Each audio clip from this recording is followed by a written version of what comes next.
There's a strong connection between thyroid issues and menopause, and the reasons for the thyroid menopause connection are many. A lot of it is timing. Both of them are more common in women as we reach midlife. The risk of developing autoimmunity, which is the leading cause of hypothyroidism, also increases during the menopause years. Thyroid hormones and sex hormones are also interrelated, and thyroid symptoms and menopause symptoms are so similar that they often get mistaken for one another. This is what we're going to talk about on today's show entitled Double Trouble When Menopause and Hypothyroidism Collide. I've got the one and only Mary Shomon here with me to enlighten you on the overlap between hypothyroidism and menopause and what you can do to feel better. So if you're a woman who is nearing or in menopause and are coming into that season of life with thyroid issues, you won't want to miss this show. Let's dig in.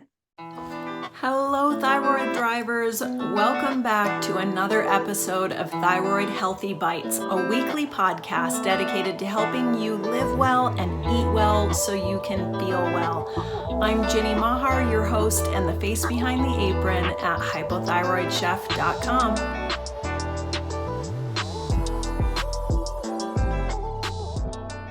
All right. Hello. Welcome back to the show, Thyroid Thrivers. I'm so thrilled to be here today with you and with the one and only Mary Shomon, thyroid expert, advocate, and author extraordinaire. Welcome back to Thyroid-Healthy Bites, Mary. Thank you, Ginny. I'm really excited to be here. It's so wonderful to see you. Mary is a dear friend to me. We've done a ton of collaboration over the years. She created the Thyroid Tune-Up course, which is one of my most popular offerings. I'm so lucky to know you, Mary, and so honored to have you as not just my friend, but my mentor. You've been such a wonderful light post and beacon of guidance and wisdom to me along this path. And you've helped so many people. And it's always a pleasure to have you on the show and to chat with you. So thanks so much for being here today. Well, thank you for that amazing introduction, Ginny, and back at you because you have been doing some incredible work with Hypothyroid Chef and with Thyroid Nation before that. I mean, you have a really great pedigree as an advocate for thyroid patients and to make sure that we're eating well and not just, living on salads and kale chips. So I'm always impressed with the work that you're doing and the incredible recipes that you share and all of the great health tips and inspiration that you provide the community. So I'm thrilled to be here and to help get the word out to your audience about menopause. So awesome. Well, my audience is always excited to hear from you on the show. So for the listeners, I'll tell you a little bit about Mary in case you haven't met her yet. Mary Shomon is a thyroid expert, patient advocate, and New York Times bestselling author of over a dozen books on thyroid health. She's been researching, writing, and teaching about thyroid disease, hormonal health, weight loss, and autoimmune disease for over 2 decades. In addition to her many books, you can find her writing at verywellhealth.com and healthcentral.com. And you can also catch her PBS Healthy Hormones TV specials. And one of Mary's many books on thyroid health is specifically on what we're going to talk about today, thyroid and menopause. Her book is called The Menopause Thyroid Solution: Overcome Menopause by Solving Your Hidden Thyroid Problems. So in other words, Mary is the best person to talk to us today and help us understand that thyroid menopause connection. So I'm really excited to get into the show and talk about this topic, Mary, but maybe before we dive in, I'd love to just hear, maybe you can share with me and the listeners what you've been up to lately. Well, I have branched out a little bit recently from the thyroid and autoimmune and hormonal health arena, and have been working with Dr. Jacob Teitelbaum, who many people know. And if you don't know him, you should know him because he is the foremost expert on chronic fatigue, fibromyalgia, and post-viral illnesses, and an incredible researcher, incredible physician, and just one of the best people on the planet that I know. And Dr. Teitelbaum has created a post-viral protocol that has been incredibly successful for CFS and fibromyalgia patients. And in the last several years, he has modified, adapted, and tweaked that protocol and it is now working extremely well for long COVID patients. And actually, 10 to 15% of people who get COVID end up with long COVID.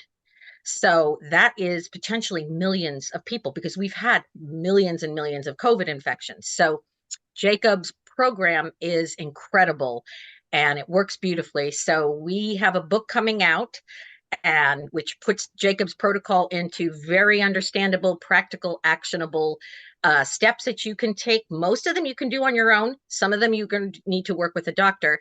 And that book is coming out in about a week. And it's called You Can Heal from Long COVID. And so I'm really excited. You'll be able to get that at Amazon. And the other thing I've been doing is working for quite a while as an advisor and editor with Paloma Health. And Paloma Health is the nation's largest medical practice focused solely on hypothyroidism until recently, because they are now expanding into providing menopause and perimenopausal care for women who need that extra hormonal support. Because as we're going to talk about today, menopause, perimenopause, and thyroid go hand in hand. So I've been working with them. We've been putting together some really great articles on the cross section between the menopausal transition and hypothyroidism. And so I've been having a really good time researching, finding the latest information, and sharing that in various articles that we have over at Paloma as well. I'm so glad you mentioned that. Yeah, I wanted to ask you about that because that's such an exciting announcement from Paloma Health that they're going to be offering hormone care and help for women with that. That's such a wonderful service that they offer. And you and I have both partnered with Paloma in different ways. I'm actually Yes. now a Paloma member and patient. So I get my thyroid care through them. I absolutely love it. The testing also is so much easier. I know a Yeah. lot of the listeners have heard me talk about Paloma Health, but in case you're, not super familiar, yeah, they offer like thyroid specific telemedicine and now also hormone care. It is US only. So for our Right. international listeners, it is unfortunately only available to us here in the US, but just the testing alone has been such a game changer for Oh, me yeah. because I'm like a really tough stick. I've had horrible experiences in the lab. And now just being able to like order this finger prick test kit whenever I Hmm. want, I'm getting tested so much more. I'm able to track my levels so much Right. more. And it's so much easier to just do the little, lancet on my finger, put a band-aid on and be done versus Exactly. here we go again with the, newbie phlebotomist. Stabbing at your Yeah, arm, yeah, yikes. Um, Well, and on top of that, you have to go to a lab, you have to wait at the lab, then they have to try to stick you, yeah, and then you have to drive home. I mean, it's usually even I live very close to some labs. I know you probably don't have a lab right around the corner, but even then it's always an hour or two out of my oh, day to go get lab work done. yeah, no appointments or anything like that. Yeah, I Right. actually have and it's affordable too. Yeah. Their at-home complete thyroid test kit, I want to say is $99. Mm-hmm. And you can get $30 off. I have a code with them, Hypo There Chef. you I'll there put you it in the go. show notes for everyone in case you're interested, in case it's time to get tested again. But yeah, really excited about the new hormone services they're offering. So that's wonderful because, hormone replacement therapy and all of that it's like the talk of the town these days. So I'm sure we'll get into that on the show. Yes. But also, I just want to, quickly congratulate you on your book with Dr. Teitelbaum. He is an incredible resource. He's been on Thyroid-Healthy Bites. We had a wonderful interview together about fatigue and his Shine protocol. It's a really popular show. In case you're not familiar with him, he's got, yeah, he's just a fan like you. He's just a wealth of information and practical tips. And here's what you can do to feel better. But this COVID thing is it's just like thrown such a wrench in the gears for us as thyroid and Yeah. autoimmune patients. Yeah, And I've definitely. been dealing with that the last couple years where it's messed with my antibodies, it's messed with my symptoms. It's Mm-hmm. like just added this whole other level of complexity. And I know I'm not the only one. I got people in my Thrivers Club group coaching membership that are dealing with the same thing, the long COVID. I can't believe that up to 15% you said of of people are getting long COVID, Yeah. and you add to that some autoimmunity, and it can really throw you for a loop. Statistically, I mean, this is the thing that blew me away that I found out as we were researching some of the things for the book. 18% of people with long COVID, a year after the initial COVID infection, 18% of them are so limited in their activities that they can't return to work. Wow. So this is a really difficult situation. And, for Jacob Teitelbaum says, been there, done that, deja vu all over again, because it's very much like what we went through when we started to really identify chronic fatigue syndrome. And people said, oh, you're malingering, you're lazy, you need antidepressants, get more sleep, etc. And people were struggling. They couldn't work, they couldn't function, they were very debilitated, and there wasn't any conventional medical approach to treat them. And so in this situation, Dr. Teitelbaum is saying, look, there are approaches. We've been doing it already. We just need to get the word out that the approaches for post-viral syndromes work for long COVID as well, because long COVID is a post-viral syndrome. So leave it to Dr. Teitelbaum to try to help the world, as always, because he's been doing it for 30, 40 years already. And I'm just loving the fact that we're going to try to do what we can for the people with long COVID, because they're really struggling and they're not taken seriously as they should be. Luckily, it's a little bit more understandable than the poor chronic fatigue people who were told it was all in their heads. But even people with long COVID are being told that this is somatic, this is in your head, you need to get over it. It's, you got to get off the couch and such. So I'm excited that we're going to help those people, because that's always been one of my missions, and I know it's been yours, is to help people fast forward through all the muck and the misinformation and the misdiagnoses to get to the point where they can do things to feel well. Yes. Yeah. Yeah. And one thing I love about Dr. Teitelbaum too, is he's such a researcher, and Yeah.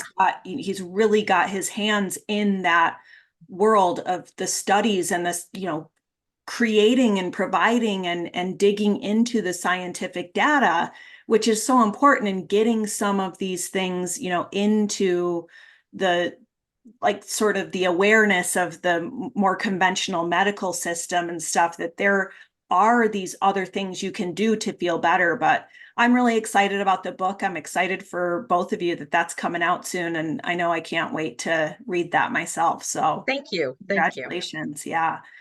Okay. So thyroid and menopause.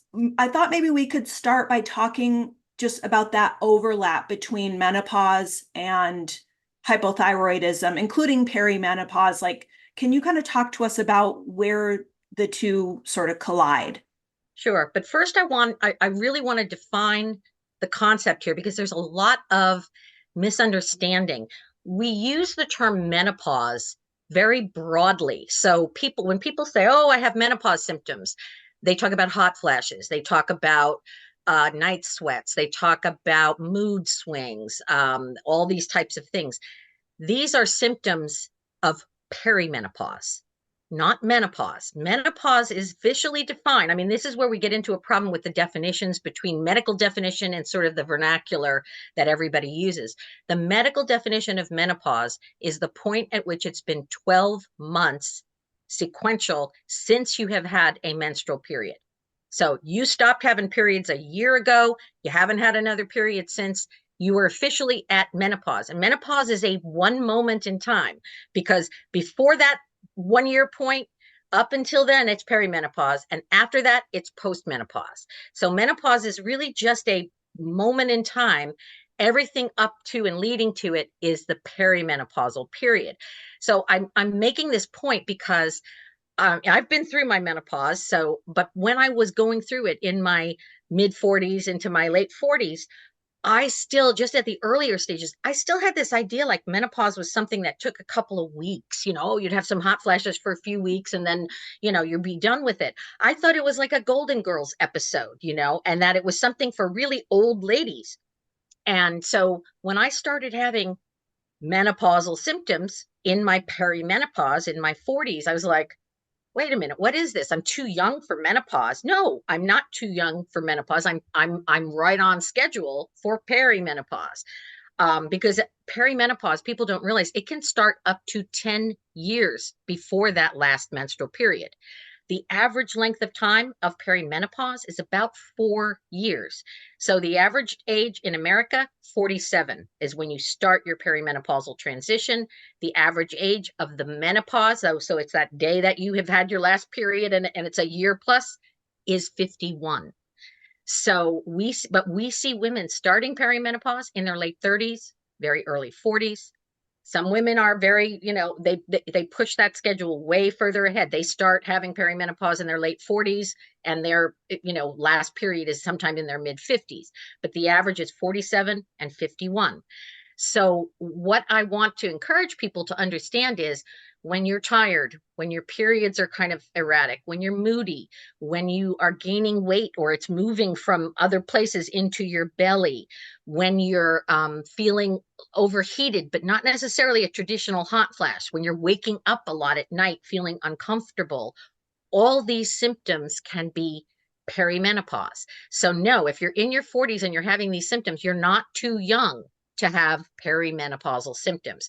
So that's why I just wanted to really kind of drive that point home, because so many women in their 40s are walking around with these symptoms and struggling and feeling miserable, and they have no idea that it's perimenopause, or, as we're going to talk about, combination of perimenopause and hypothyroidism, because both of them are typically going to hit on average around the same time in women in their 40s and 50s and beyond are the periods when these both situations are most common.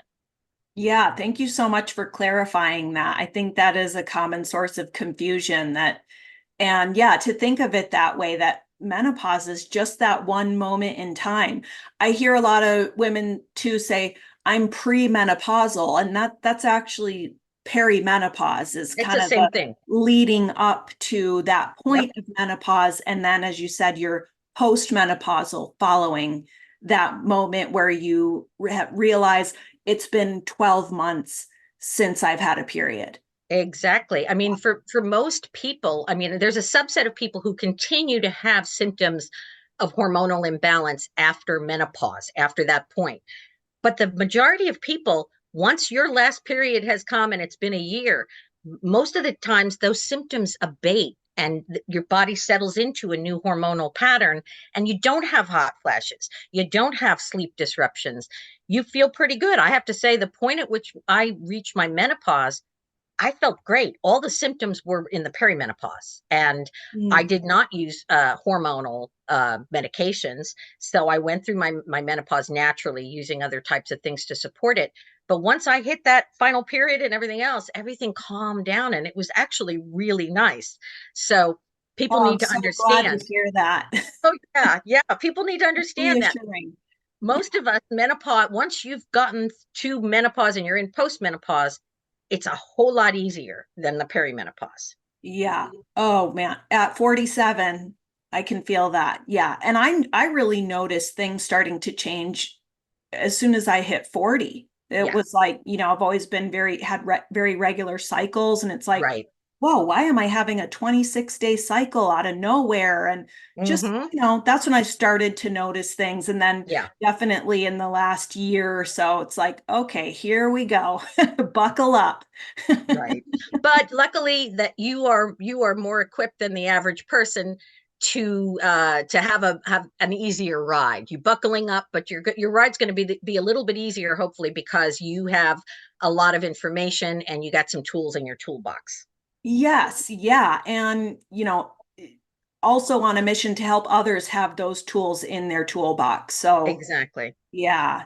How does it change things, complicate things, make things different when we're coming into our this season of life of perimenopause, uh, Hmm.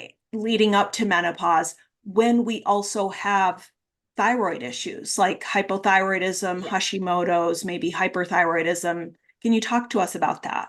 Sure. Well, it menopause adds, and perimenopause add an additional dimension of confusion for us. If you haven't been diagnosed yet, this is a challenge for people because you have a woman in her 40s or late 40s. She's tired, she's gaining weight, she's feeling a little depressed or anxious or moody, periods are irregular. All of those are symptoms of hypothyroidism. They're also symptoms of perimenopause. So in some cases, the initial challenge is getting diagnosed with the correct thing, or both, because it's very common for a woman with these symptoms to go in, find out, well, you're perimenopausal, but they also check your thyroid and they discover you're also hypothyroid.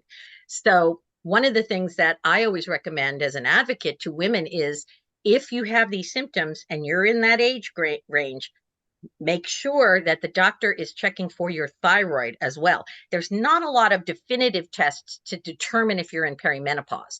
They can do follicle stimulating hormone, luteinizing hormone. They can check your estrogen and progesterone, but they fluctuate so much around the month that it's pretty hard unless you come back with really low menopausal levels. They're not on high levels in the case of like FSH and LH, but they're not going to be able to say, yes, you are officially in menopause and the tests show it. They can only make suggested diagnosis based on the test results for perimenopause. But it's when periods are erratic, that's usually the diagnostic criteria in a woman in her late 30s and up. If your periods are erratic and they used to be normal, that's perimenopause.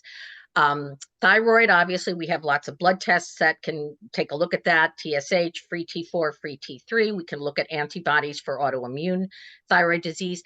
But my objective is make sure you're getting a complete thyroid test, because there is a good chance that you might have a thyroid problem in addition to perimenopause. Now, if you don't, great. You don't have to worry about the thyroid component of it. You're just going to be dealing with these hormone shifts.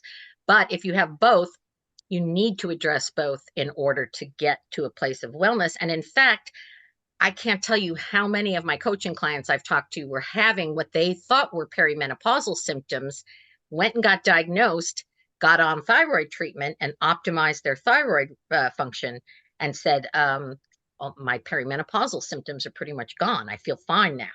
And they went and sailed through their perimenopause into their menopause without really needing any additional support, because the main symptoms were coming out of their thyroid. So that's one issue, is make sure that you are checking your thyroid, treating the thyroid, and optimizing it, because if you don't do that, you don't have any foundation for any other approaches to help with the hormonal balance of the sex hormones, the estrogen and the progesterone. And that's really the gist of what perimenopause is. We are seeing a decline in estrogen and progesterone, which are at their highest in our reproductive years, so that we can get an egg fertilized, egg released, placenta to develop. All of these things are all related to our estrogen and progesterone production. And it's going to decline, but it's not going to decline in a nice, easy way. It's going to go down and up and down and up and down and up for a lot of women. And that's what causes the problems. Every woman who's menopausal is not miserable, because she oftentimes will have balanced hormones. They may be lower than they were when she was 25, but they're in balance. The symptoms come from the imbalance. So, and that's really where we see the biggest issue is, all of a sudden you're estrogen dominant because your progesterone has dropped significantly because you're not ovulating regularly, or your estrogen plummets and your progesterone is high. So you're sleepy and basically your body is sort of in pregnant mode. It feels like it wants to just take a nap and eat all the time. So this imbalance in the hormones is what destabilizes us and causes all these symptoms. When they decline in a nice, steady, even way, then you really don't have as many symptoms. And so I think the goal is to do whatever we can to try to keep those hormones in balance as we go through the perimenopausal transition. And supporting your thyroid is one way to help that, because that makes less stress on the body. And we have to remember too, our reproductive system is part of the endocrine system. So we have the thyroid, we have the reproductive sex organ system, and we have the adrenals. And the raw materials for sex hormones and adrenal hormone are the same. So the body starts to consider, when we get into that non-reproductive stage, so we're coming into that perimenopause where the body starts to realize, hey, Making babies is not my priority anymore. Survival is. So the body starts to shift some of the production of hormones over towards the stress hormones and away from the sex hormones. So, and if the body doesn't have enough thyroid, that becomes even more of an issue because the stress hormones are going to need to kind of keep some of the energy going. So the idea, Richard Shamus always called it the three-legged stool. Dr. Richard Shamus, who he and his wife, Carolee Shamus, have written so many wonderful books about thyroid. And he's basically said, look, if all three legs of the stool aren't balanced, the stool won't hold you up. So if we don't have adrenals in shape, thyroid in shape, sex hormones can't be in shape. And the same goes for any one of those three factors. All right. That's a great analogy, the three-legged stool, and just, yeah, really illustrates that interrelatedness between all those hormonal systems because it can be kind of confusing, that complex hormonal web. But Right. thank you for kind of simplifying that for us, just with how those are related and how going upstream to the thyroid issues and underscoring that importance of getting your thyroid tested is so important because optimizing those thyroid numbers can help with your other hormones. Yeah. And that's what I hear and what I think one of the big risks is, and what I want to, get across to the listeners today too, is because the symptoms can be similar with, perimenopause and thyroid symptoms, oftentimes those thyroid issues are missed. So we do have to advocate for ourselves, if our doctor isn't saying, hey, let's test your thyroid too, ask for that at the doctor's office. Make sure you're keeping an eye on those thyroid numbers Right. so that you're not suffering unnecessarily. And you also pointed out, like, the way I've heard it put is menopausal or perimenopausal symptoms make the hypothyroidism or Hashimoto's worse. And those also, the hypothyroidism slash Hashimoto's symptoms can also make the perimenopausal symptoms Yeah. worse. Yeah. So you really want to be like optimizing both ends of that and coming at this from as many angles as we can to try and achieve that balance. But that's really Absolutely. interesting what you said too about the symptoms come from the hormonal imbalance and how, and there's so much fluctuation. Yeah. So what are some ways that we can help promote hormonal balance while we're going through this? Well, there's a couple of different ways. There are some self-care natural ways, and then there are some medical care ways to deal with it. People often think about the medical care approach, and we'll talk about that because that's the one that most people are most familiar with, so to speak. And that would be hormone replacement therapy, or HRT. And again, a lot of women think, oh, that's something for my grandma. That's something you do when you're in your 60s or 70s. No, it's actually something you do during perimenopause to help relieve the symptoms. Hormone replacement therapy, typically in a woman who still has a uterus, is going to be estrogen and some form of progesterone. Now, everybody gets nervous and says, oh my gosh, I don't want to do hormones. They're going to give me cancer, et cetera, et cetera. And the thing that we need to understand is that some of those fears are based on studies from quite a long time ago, the Women's Health Initiative studies. And those were done using synthetic conjugated estrogen and a synthetic progestin, and they were done on women who had already gone through menopause and were in their 60s. So they took women who hadn't taken hormones and then gave it to them afterwards at a point beyond their menopause. And they had problems with it, which is exactly what we would expect. What they did not test was other forms of estrogen that don't have to be pass through the liver in the same way that the conjugated estrogens do, like Premarin or Prempro, which are made from the urine of pregnant horses. And the progesterone in them is a synthetic progestin. It's not anything close to what human progesterone looks like.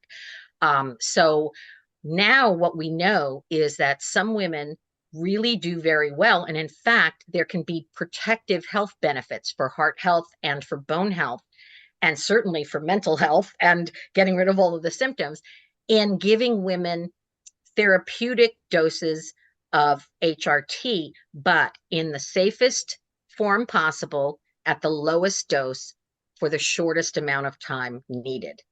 So in that case, and I know this is something that Paloma believes in as far as their approach, and it's been my belief since I wrote my book on menopause, more than 10 years ago, which is we want to look at bioidentical hormones, not the synthetic stuff that is in that's in the Prempro and the Premarin.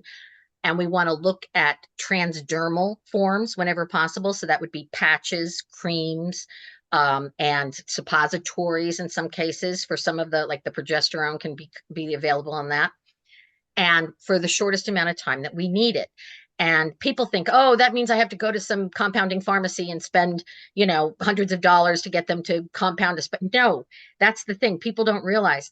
Clamara patches, there's all these different, the Vivelle dot, there's all these different patches that are manufactured and they are bioidentical estradiol.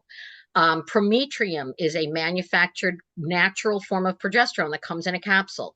So you can get bioidentical hormones through, even covered by your insurance, and do not have to go to a compounding pharmacy and get Biest and Triest and all these fancy creams and every concoctions that cost hundreds of dollars a month. You can get them and they're very inexpensive.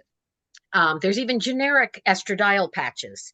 So it doesn't have to be a complicated thing. So when you are noticing that your symptoms are so debilitating, or there's some other health reasons that really warrant it, you want to talk with a doctor. And if you're going to look at these hormone replacement, again, lowest dose, safest form, shortest amount of time that's needed. And that helps a lot of women get through the worst of these symptoms. But that said, so we covered the sort of conventional, very traditional approach to it. That said, my philosophy is try some things yourself before you end up in a situation where you're going to the medications. I always feel like it's worth it to try some natural things and some self-care things before we go to the pharmaceuticals. Which is what I did. I also had a reason for it. My mother had a hormone-sensitive breast cancer due to HRT that she took. And so the doctors said, look, you can do HRT, but you're at a slightly higher risk of having it, create problems for you. And I said, well, all right, if my symptoms get really bad, I'll consider it. But if they don't, I'm going to try some other things. And so then what I did, and you and I had this conversation a few weeks ago, what I did was two things. Number one, I used a product called Royal Maca, and maca is a South American root vegetable that comes from Peru, from the high Andes of Peru. And it's been known for centuries as a hormone adapting food, basically, and it was eaten traditionally to help increase fertility, to increase energy, and to help with PMS, menstrual cycle problems, and perimenopause and menopausal symptoms. So this was a folk remedy for people, but it was extremely effective for communities that lived in the area where it grew. And it is sometimes it's in the United States, it's available in a lot of different forms, but most of them are raw. And you do not want raw maca, because raw maca can have a little bit of a goitrogenic or thyroid slowing potential. You want it to be properly heated and cooked, which is how the Peruvians and the people in the Andes use it. They don't use raw maca. So I used some maca, and literally I was having some hot flashes that were acting up. This was a later part of my menopause.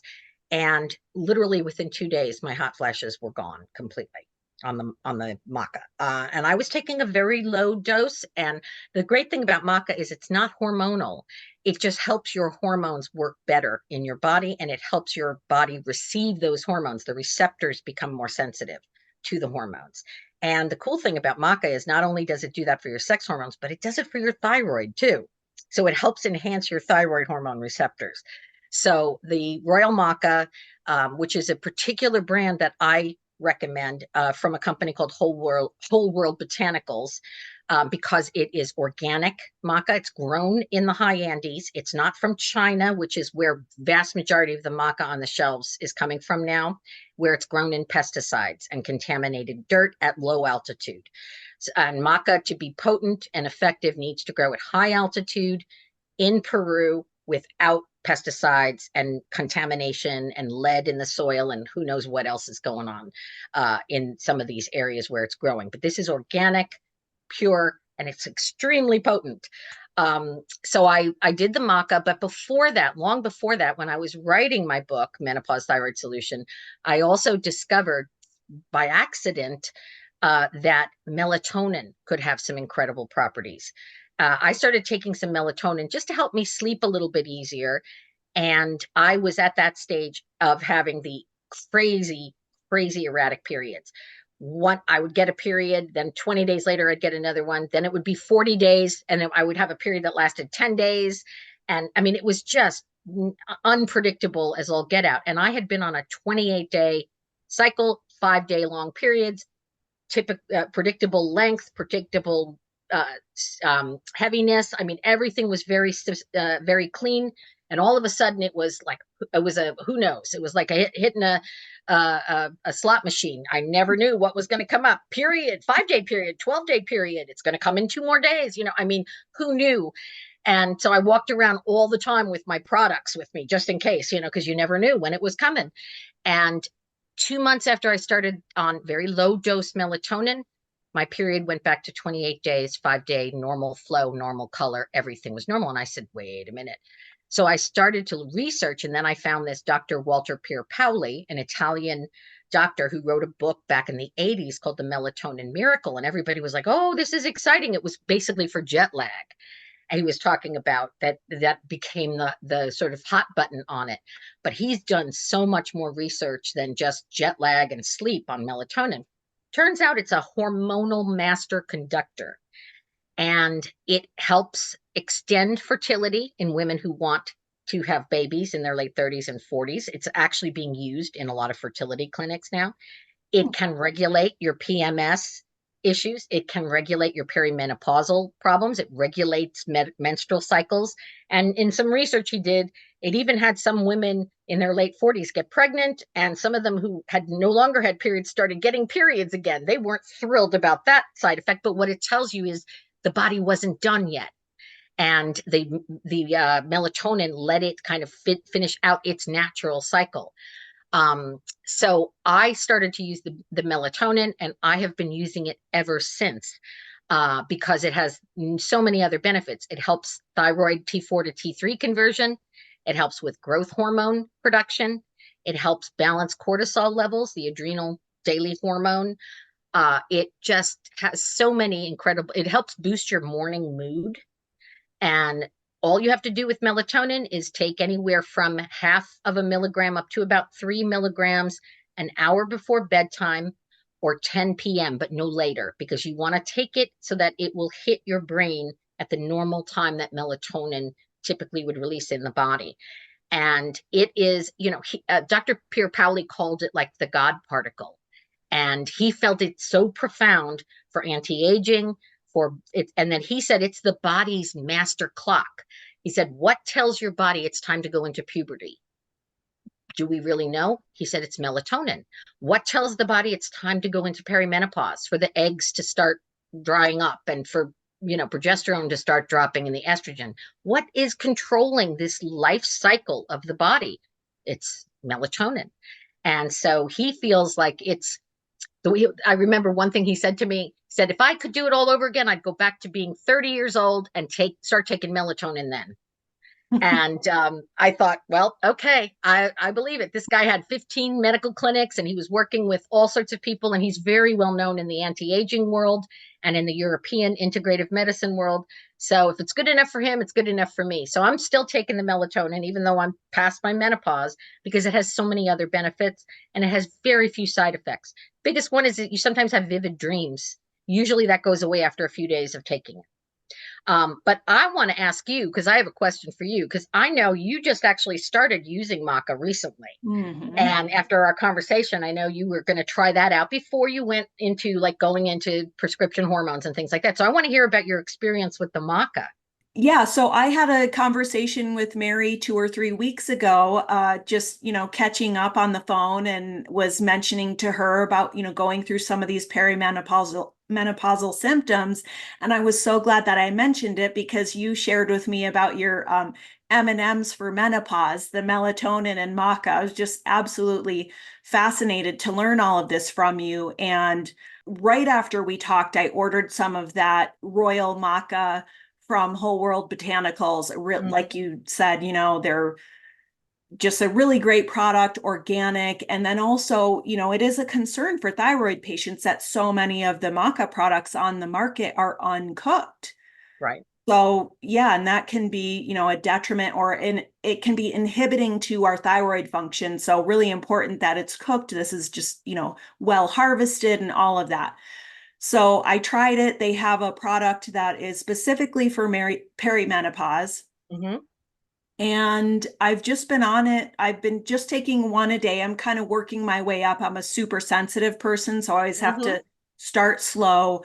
I think I Smart. started like maybe every other day the first Mm-hmm. week, but for a couple weeks I've been just taking one a day. I might be able now, I think, to go up to two. I've sort of adjusted to it. Mm-hmm. But immediately I noticed a difference. My mood was lifted. I just felt like, oh, I got my happy back. Yeah. Yeah, it really made a difference. I felt definitely a hormonal difference. And, I felt like that little slight, but also noticeable boost in like libido. Yeah. And, one thing that's really common with perimenopause is vaginal dryness. That's a really common Oh, yeah. symptom. And one thing I've Mm-hmm. learned about this recently that I thought was very interesting is there are different types of vaginal dryness. There's internal and external. Mm-hmm. And so that might depend on, like, say you're having intercourse, like if you're having internal dryness, like that means sex can be painful throughout. If you're Right. having external vaginal dryness, sex can be painful just with penetration. We're going no holds barred here because Yeah. hey, I mean, this is life. We should enjoy like a healthy, happy sex life. Sex is supposed to be pleasurable, right? So, Mm-hmm. but this is something that I've noticed, not severely, but I've just noticed shifts in that with my own Mm-hmm. perimenopause. Yeah. And maca helped with that right away, Yes. right? Yeah. Just, not in like a crazy way, but just like, oh, I just feel kind of like rejuvenated, you know? Mm-hmm. So, Mm-hmm. yeah, I think that's if I had to sum it up in one word, it's just a very rejuvenating adaptogen. Yeah. And so many of these, more natural therapies, I think of them as like almost like a hormonal adaptogen. Like you were saying, that maca just helps promote the balance of the hormones. Right. And it So, works on all of the hormones. It also helps your blood sugar. It helps your adrenals. It helps your thyroid. It helps your sex hormones because it makes all the hormonal receptors more responsive. And it has IGF-1, which helps, again, all of the hormones become more receptive. And the hormone receptors, I think the numbers of them actually increase and the receptors become more receptive. So it's doing sort of double duty in that respect. And the cool thing about maca is you can get the powder and you can put it in foods, or you can take the capsules. Usually, I don't think it's recommended to put it in foods until you know exactly what amount works well for you. Because one of the things with maca is too much can cause as many symptoms as not enough. So it's always recommended to do things like you're doing, which is to slowly ramp up. And then if you get to a place where you're feeling really good, you maybe try an extra dose. And then if you notice the symptoms kind of come back a little, then you cut back again to where you were feeling good, because you never want to go too much with maca because you don't want to overdo the stimulation of things and end up feeling more symptoms. Because some people, they think, oh, if a little bit is good, a lot more is better, and the next thing you know, they're actually getting more hot flashes, when if they had just sort of stayed at a nice level and ramped it up slowly and sort of paid attention to their body, they'd be able to get complete relief without having any additional side effects because they were taking too much.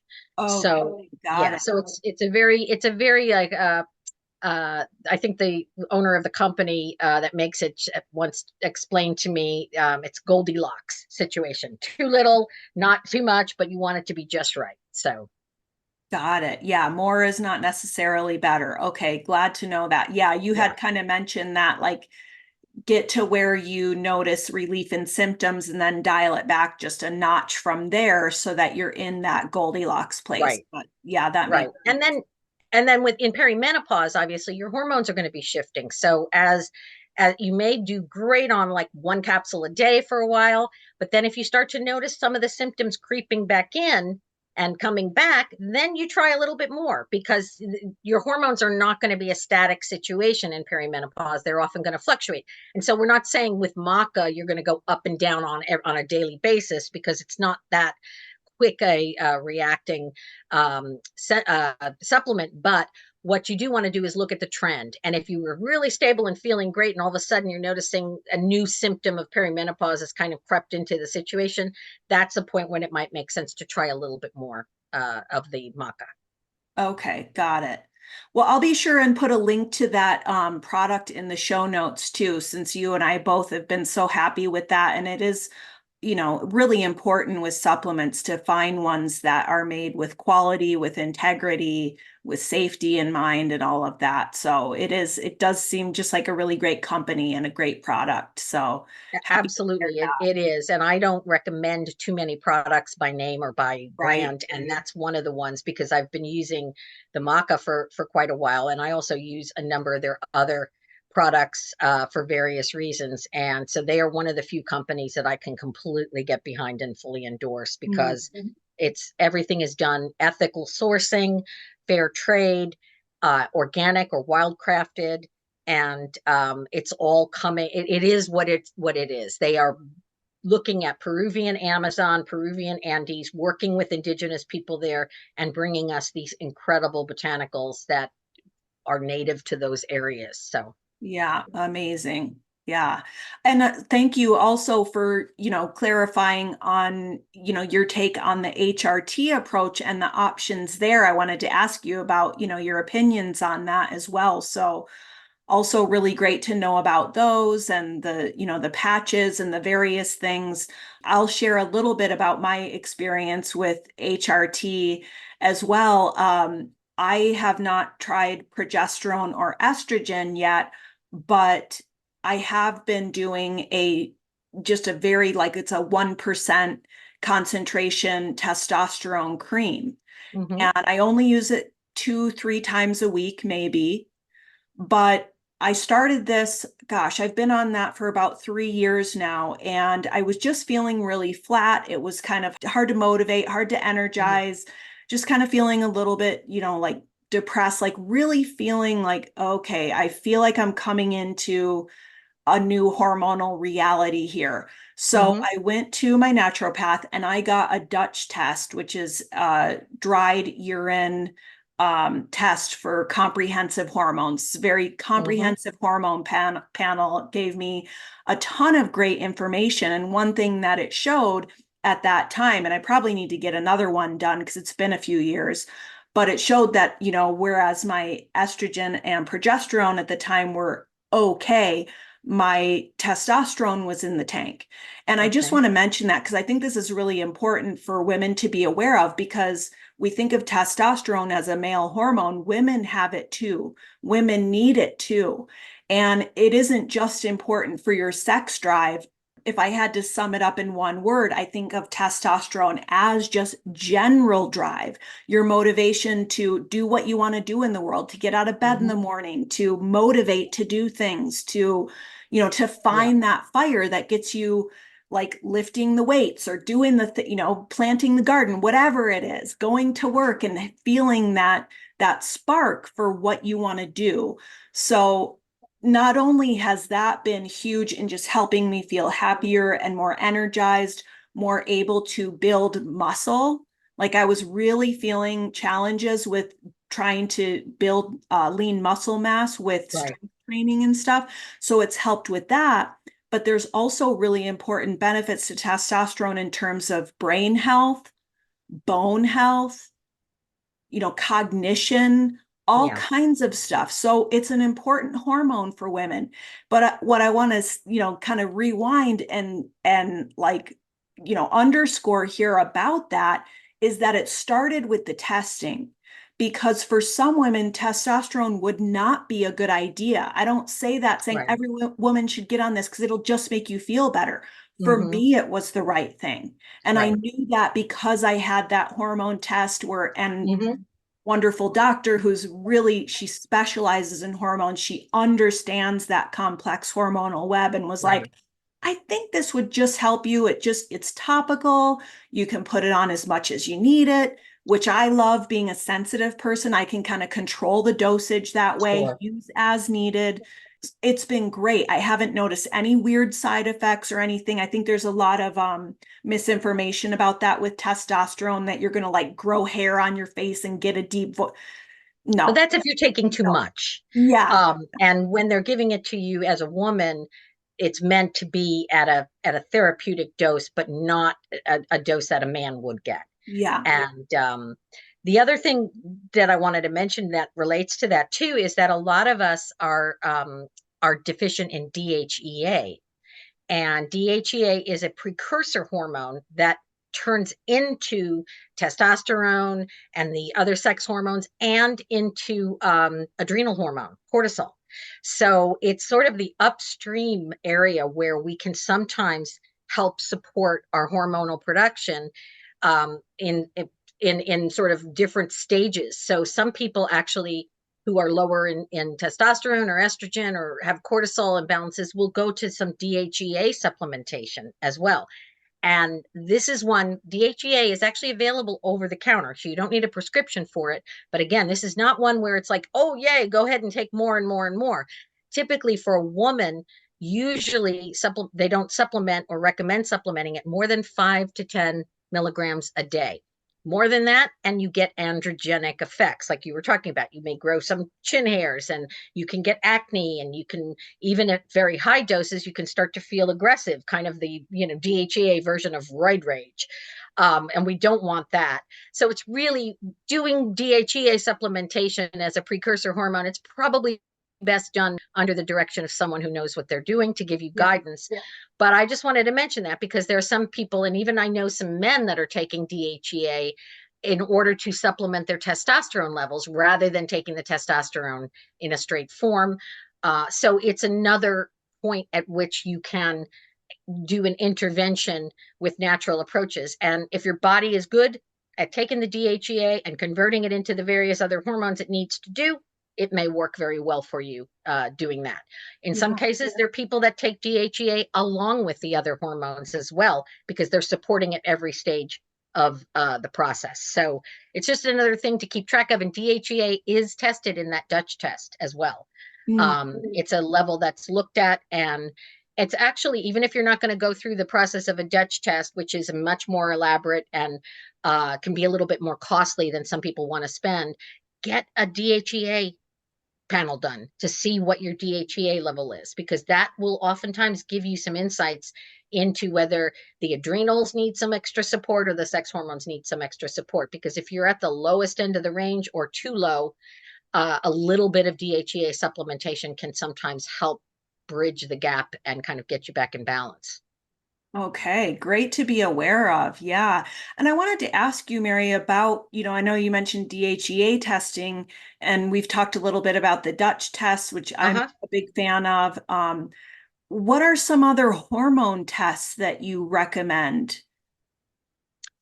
Well, I mean, I guess it really depends on what's going on with you. I mean, oftentimes people with hypothyroidism or women going through perimenopause into their menopause are also looking at adrenal issues. And there, my favorite is looking at, apart from the Dutch test, which does test for some of the adrenal hormones, I think just a 4 or 6 point saliva cortisol adrenal stress test is going to be useful, because that is going to look at the cortisol levels. It often will look at least a one-time DHEA as well on those tests, but that'll give you 4 or 6 points in the day. So morning, midday, dinner time, bedtime on a sample test, and it's 6 sample tests. It's waking up, midday, mid-afternoon, dinner time, bedtime, and then you get up at 3 in the morning in the middle of the night and test. And that's just a simple little vial. You're going to collect some saliva in it. You send it off. They analyze the DHEA, I think, out of one of the samples, and they analyze the cortisol level out of all of them. And you can plot your cortisol curve, which is supposed to be highest in the morning when you wake up. And then it's supposed to, like a roller coaster, it's supposed to just go up and down very evenly. So it's supposed to reach its peak in the morning and then do a gentle decline down till it reaches its lowest at bedtime. Then it builds back up overnight and reaches its peak, and then again. So it's supposed to have this nice even curve, and it's not always doing what it's supposed to be doing.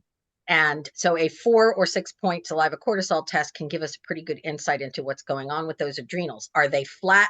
When you're supposed to be going up, are you still at the bottom? Or are you always too high? When you're supposed to be going down, are you staying up? Some people have an upside down curve. So in the morning, they're at their bottom, and then at night, they're at the top, which means they're flipped. Their curve is upside down. And then there's some people who, for whatever reason, usually it's various stressors, physical and life stressors, they're going like this. Instead of on a nice curve, they're up, down, up, down, up, down throughout the day. And so they're having energy spurts and energy flat, and they're going all over the place. So that can tell us a lot, because again, going back to that three-legged stool, we got the adrenals, we have the sex hormones, and we have the thyroid. And if any of them are faltering or imbalanced to an extent that it starts to really affect our health, it's really hard for all three of them to function well. So we need to pay attention to all three of those areas. So that's often in my coaching, I'll often say to people, look, I'd really love you to get an adrenal test, and then we'll see what the results are. And then we can decide if you need to see somebody that can put you in an adrenal protocol, or if it's just mild, then it may just be a function of changing their lifestyle up a bit, doing some things that they can do from self-care standpoint. But sometimes people have really upside down adrenals, and then it really does make sense for them to work with a practitioner to get them back on track, because a lot of doctors call the adrenals the foundation of the house of hormones. And if the foundation isn't there, the walls aren't going to stand up, and we don't put paintings on it, and we can't put a roof on it. We have to get that foundation settled, and that's the adrenal foundation. Because if the adrenals are messed up, we can throw thyroid hormone and HRT at it all day long, but we're still going to have some symptoms and not necessarily get the relief we need. So, yeah, and such a strong correlation between adrenal and thyroid health as well, and that balance. They can really seem to be frenemies that way. They can be besties or frenemies, where they're either working sync or they're throwing each other off. Yeah. Exactly. And, the adrenals are also so sensitive to everything else that's going on. So not only it's stressful to be going through perimenopause when your body temperature is up and down and hot flashes and feeling crummy, and you don't know when your period's coming. That's a lot of stress. And then you add in life stress. I mean, all of us, it's been very stressful a couple of years. We've had COVID, and, we've got politics and economics and all this stuff going on in the world. So we are stressing ourselves out, sometimes beyond our control. And so getting those stress issues balanced and dealt with is really extra important, I think, to pay attention to, because again, if it's not settled, then everything else doesn't really work as well. Yeah, such a good point. Yeah, stress levels are high these days, aren't they? It's a real factor in how we're all feeling, and can make symptoms of all these things so much worse. Absolutely. Yeah. One more question about testing. I know, like, say you have a holistic practitioner and you want to make that investment in something like the Dutch test. Great, that's comprehensive. Right. It'll show you your cortisol curve, all your different sex hormones, your thyroid hormones, the DHEA, so many different things. Now, if you don't have that and you're just going to your conventional doctor, you know how with some tests, it's like, well, there's this type of test that doesn't really show you anything, but you got to ask for this one that actually, is that a factor with hormone testing? Or can we just go to our conventional doctors and say, hey, I'm in perimenopause. Can you look at my sex hormones? Yeah, you can do that, but a lot of doctors won't even bother because there's not really much actionable that they can do because the fact that during perimenopause they're fluctuating. Okay. They can look again at the follicle stimulating hormone and luteinizing hormone. Follicle stimulating hormone goes up during perimenopause because it's the hormone that's saying, get ready, egg, get ready, and get ready to be released. And when our eggs are sort of tired and we don't have as many of them, we need this FSH goes up to try to gin up the eggs and get them ready to go. Luteinizing hormone is the hormone that gets the eggs themselves ready to be fertilized. And that also goes up as we get older eggs that are less viable and fewer of them. So these two hormones typically rise, but they are not definitive, because you could have high FSH, LH, and you could still get pregnant. And your estrogen and progesterone can be all over the place. You can still get pregnant. And you're not in menopause, again, until it's been that full year since you had a menstrual period. So typically, a lot of doctors that I've talked to that do integrative gynecology, hormonal experts, et cetera, will basically do almost a checklist. Are your periods erratic? Are you feeling more tired than usual? Are they're going to go through the basic symptom list. When did your mom go through menopause? That's often a common question because a lot of women will follow in her mom's footsteps.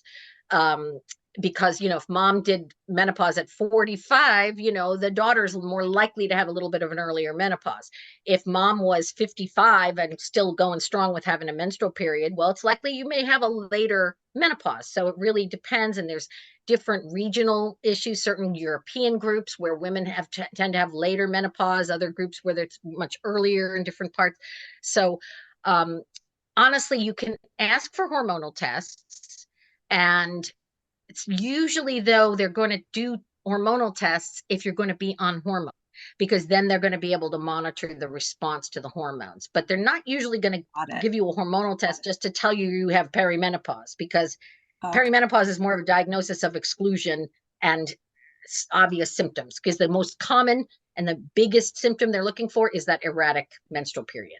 So you don't have to show a deficiency in estrogen, for example, to get prescribed HRT It necessarily. depends. It depends on the doctor you're talking to Okay. and how and what their limitations are. Because if you're working with somebody that's in an HMO, they may have, and I actually ran into this talking with someone recently with Kaiser, which is my HMO, and they also have Kaisers all around the country, different areas, regions of Kaiser.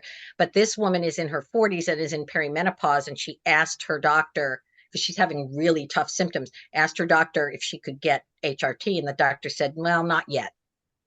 And but Kaiser is an HMO. They probably have certain age minimums for HRT, or certain categorical sort of issues. There's other doctors who are integrative, who are not operating with very strict guidelines like somebody like Kaiser would, that would give somebody hormone replacement therapy. And this may be something that's going to be changing over time too, as we learn more and more and get further and further away from the misguided women's health initiative stuff. We may start to see that hormone replacement is really healthy and beneficial for many women, but again, when it's used safely, the best form, for the shortest amount of time at the lowest dose. So I think we're in an evolution of the understanding about HRT and its potential benefits, because it can improve your bone health, it can protect your heart health, and it can protect you on a lot of different health levels. And according to some of the studies I've seen, there's no additional risk of breast cancer when it's given to a woman in perimenopause.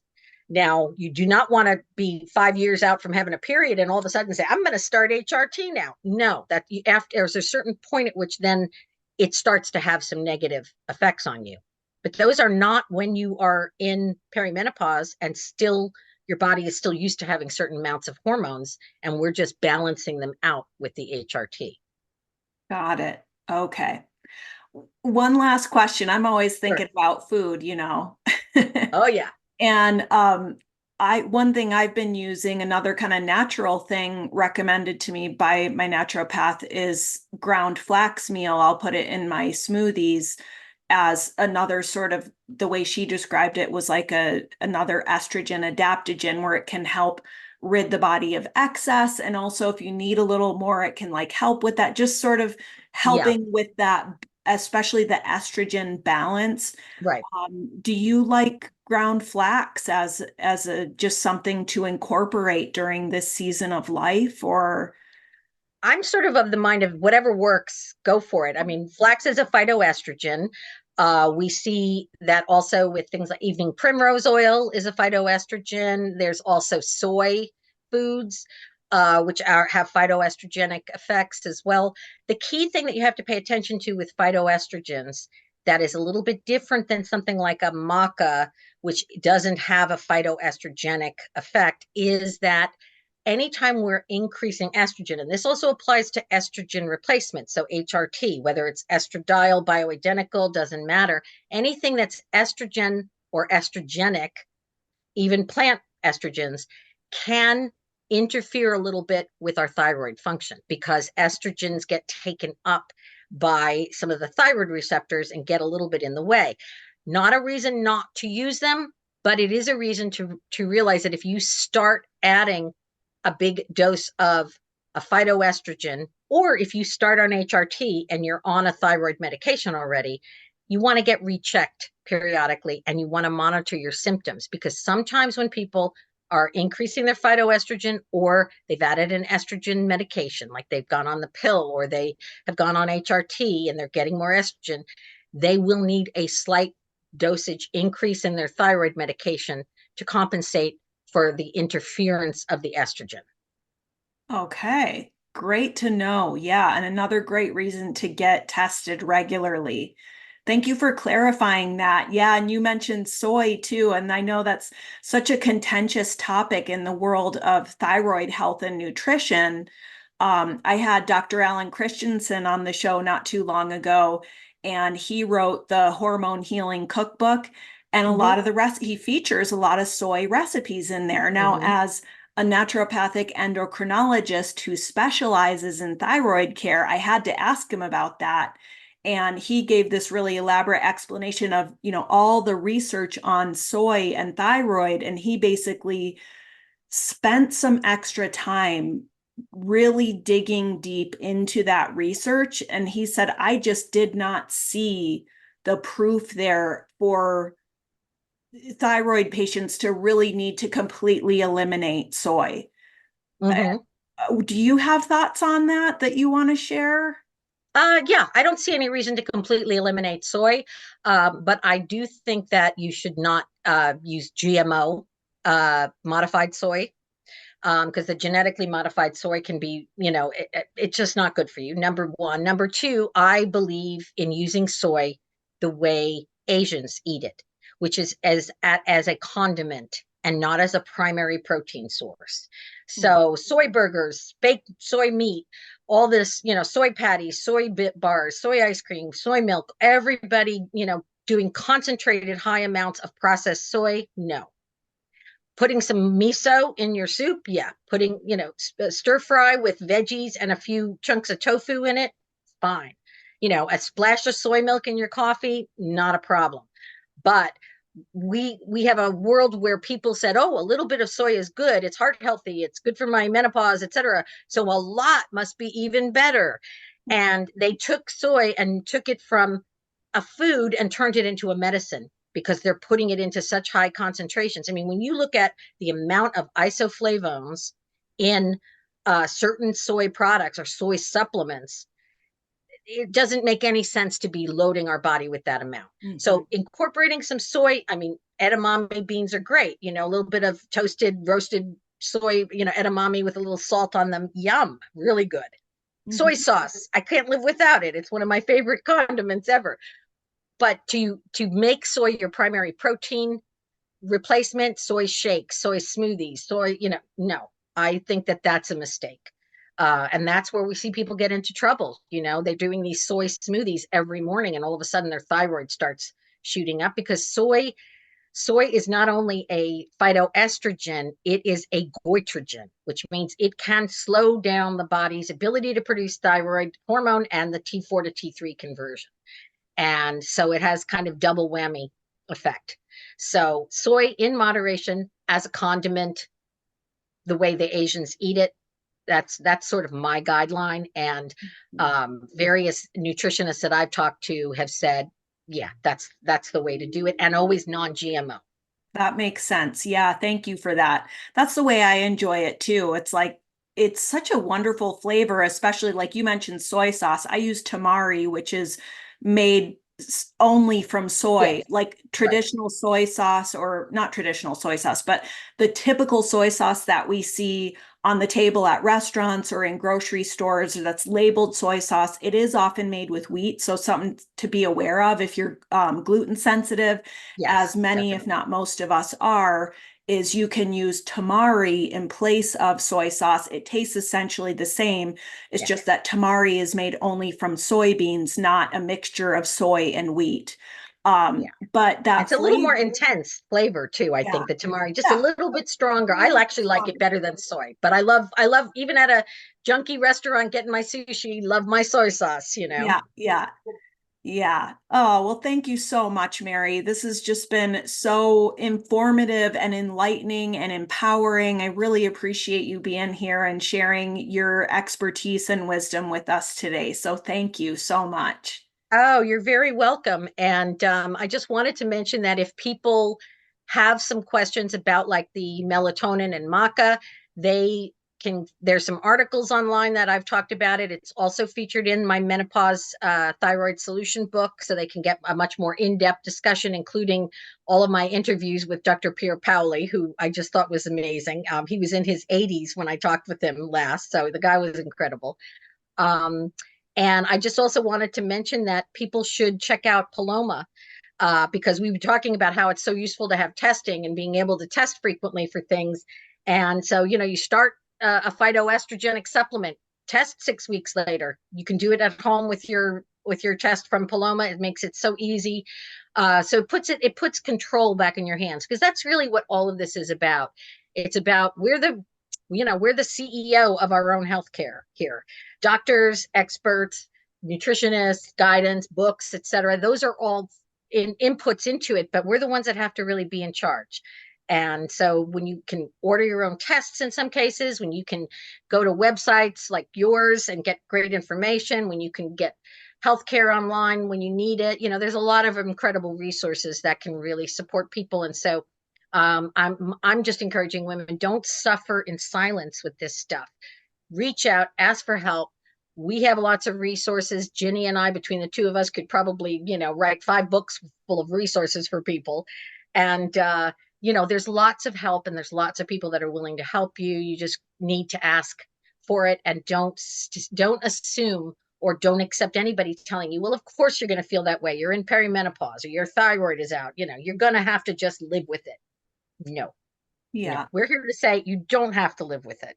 Yeah, 100%. Don't accept the brush off and whatever. If you're suffering, there are so many different things that you can do. And really appreciate you, just helping us with that information today, Mary. And totally agree wholeheartedly on Paloma Health. They're such a wonderful resource, for thyroid patients, Yeah. getting, putting that power back in your hands to monitor your levels, to get the complete menu of medication options, all kinds of stuff. It's been a wonderful option for me. I've been so pleased with that, not just in being able to offer that as an option to my community, but as a patient and as a member. But I wanted to ask you, where's the best place for people to find you personally online if they want to connect with you?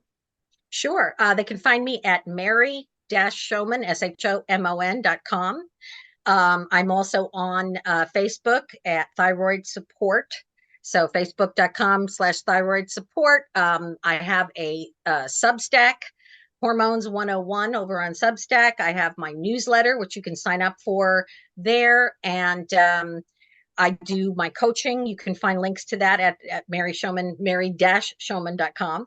And You'll find a lot of my articles over at Paloma Health because there's a lot of information that I've written over there. And just FYI, for people who are interested in the new book on long COVID, you can go to vitality101.com /long COVID, all one word. That's Dr. Teitelbaum's website. And we have a page that we're putting together for the book that should be up shortly. And so vitality101.com /long COVID is where you'll be able to get more information about the book. Awesome. Thank you for that. I will be sure and put links to all of those in the show notes, Mary. So Great. Thank you so much again for being here. And to the listeners, thank you so much for joining us. If you want to learn more, Mary's book is called The Menopause Thyroid Solution, Overcome Menopause by Solving Your Hidden Thyroid Problems. So be sure to check that out. If you've enjoyed the show, please don't forget to like, subscribe, or leave a review on your podcast platform of choice. It truly is the best way to support the show. I'm Ginny Mahar, your thyroid health and cooking coach, wishing you happy cooking, happy thriving, and the best of health. See you next time.